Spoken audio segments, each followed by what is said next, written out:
El origen de Sendero Luminoso se remonta a la década de 1960 por Abimael Guzmán, un profesor universitario de Ayacucho influenciado por el maoísmo y otras ideas políticas muy extremistas de la época. Surgió como una facción radical del Partido Comunista Peruano, el PSP, pero se diferenció al adoptar una ideología extremista que promovía la violencia como herramienta principal para promover el partido político. El contexto social y económico del Perú, caracterizado por la pobreza extrema y la desigualdad entre clases sociales, especialmente en las zonas rurales como los departamentos de Lima en ese entonces, sirvió como un punto de quiebre para su expansión. Se busca eliminar el sistema democrático e inaugurar un régimen comunista extremo inspirado en la Revolución Cultural China. El inicio de los atentados terroristas del partido Sendero Luminoso comienza en el mismo Ayacucho, especialmente en el pequeño pueblito de Chuschi, en 1980, en donde se quemaban urnas electorales como rechazo a las elecciones democráticas que en ese momento el país estaba manejando como herramienta de democracia.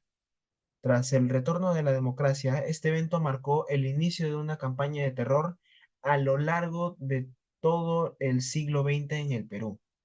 Primero comenzó por Ayacucho hasta extenderse a Lima, en donde los terroristas en ese entonces reclutaban jóvenes campesinos, incluso secuestraban niños para adoctrinarlos de su pensamiento extremista dándoles falsas promesas de cambio, consolidando su presencia en zonas rurales antes de expandirse a las grandes ciudades como vendrían a ser Cusco, Arequipa y Lima. Sobreentiende que durante esta época muy oscura en el país hubo un gran impacto social y económico. Y claro, también no fue positivo, es más, fue negativo para todo el país. La violencia destacada por Sendero Luminoso devastó a comunidades rurales, particularmente en Ayacucho, Huancavelica y Apurímac, donde las poblaciones indígenas fueron las principales víctimas, entre mujeres, hombres, niños y ancianos.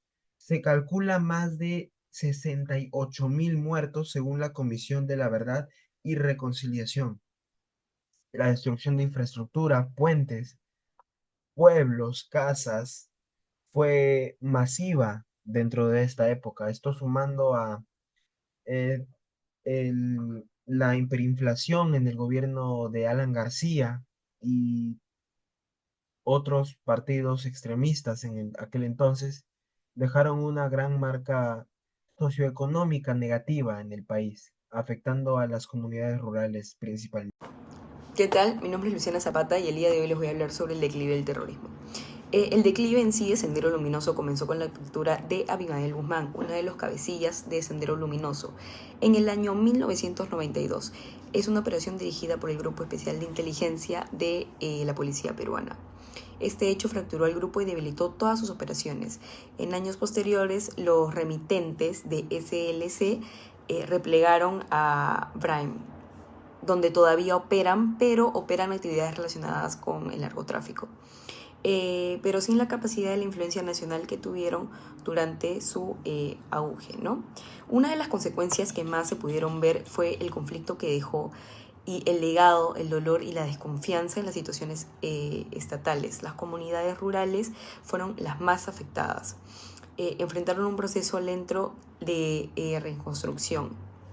El informe de la CBR destacó la importancia de, más que todo, entender las necesidades de las poblaciones más vulnerables, o mejor dicho, las más pobres, las más afectadas, y reparar los daños causados, la cual dejaron. Además, el conflicto evidenció la necesidad de políticas inclusivas para evitar los movimientos radicales. Si bien la amenaza terrorista se redujo y el trauma colectivo persiste con la elección histórica. Para adentrarnos un poco más en este tema del terrorismo en el país, pues entrevistamos a una sobreviviente de el gran apogeo que tuvo en la capital, Lima, Sendero Luminoso en aquel entonces. Tenemos a Maribel Villavicencio Almirón, una señora de 42 años que nos cuenta su experiencia de cómo fue el terrorismo en el país en aquel entonces. Durante los años de mayor actividad de Sendero Luminoso fue difícil, aunque vivía en Lima y no en las zonas rurales más afectadas. Había un miedo constante. Recuerdo los apagones frecuentes causados por los atentados contra torres de energía eléctrica. Las explosiones eran comunes, como la, como la de Carata en Miraflores, que nos hizo sentir que nadie estaba a salvo, ni siquiera en la ciudad. Caminábamos con temor y había desconfianza entre la gente. Las noches eran silenciosas porque pocos salían después de cierta hora. La incertidumbre era constante y aunque no vivíamos la violencia extrema como en Ayacucho, el terror se sentía en el aire. Creo que todo lo vivido por nuestros padres, maestros o incluso conocidos de algún lugar por Sendero Luminoso ha dejado una marca bastante negativa en la historia del Perú, económicamente, social, pero también creo firmemente que esto no se va a volver a repetir, ya que em, podemos decir que el Perú ha evolucionado moralmente y éticamente como personas, pero lamentablemente seguimos viviendo en una burbuja porque hay gente que es bastante acomplejada respecto a estos temas y creo que pueden tener justificación ya que algunos pudieron ser víctimas de atentados terroristas bastante graves. Pero en mi opinión, creo que el que no conoce su historia está condenado a repetirla. Gracias.